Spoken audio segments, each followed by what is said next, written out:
Okay, we're gonna do some stuff to the truck. Let's change some brake lines first.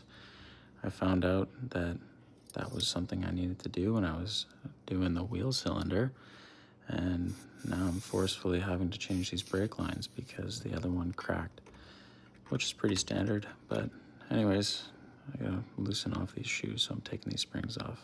Honestly, way too tough.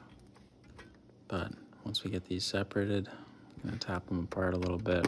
I like to use the rubber mallet. It's just, I don't know, it doesn't dent stuff up, and it's got a little bit of finesse to it. But we're gonna take these bolts off the back of the wheel cylinder, zip cut this brake line so I can throw a socket on there and not round it off like, I already probably did. Yeah, now it comes off nice and easy. If you're not reusing the brake line, you might as well do that. Anyways, yeah, proud with that wheel cylinder. And I cleaned that up pretty good in there too. Well, not really pretty good actually, but a little bit to say I did.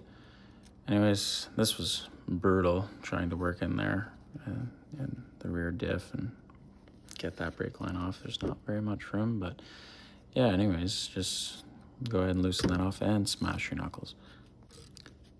And once you get that off, you can pry up these little tabs. That's what's holding on the brake line.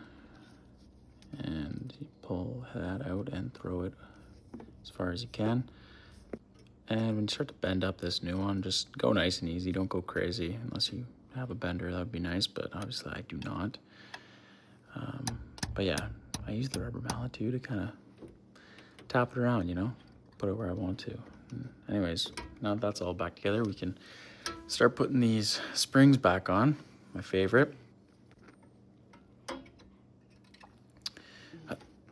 Yeah, and tap it around with the rubber mallet, probably not doing anything.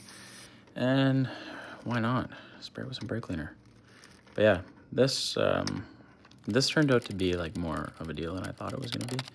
And it's probably because the part shop gave me a 3/4 ton rear brake drum, which I ended up having to return.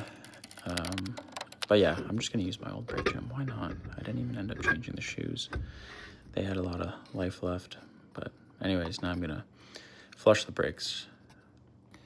Yeah, get some new juice in there because that's looking pretty past due.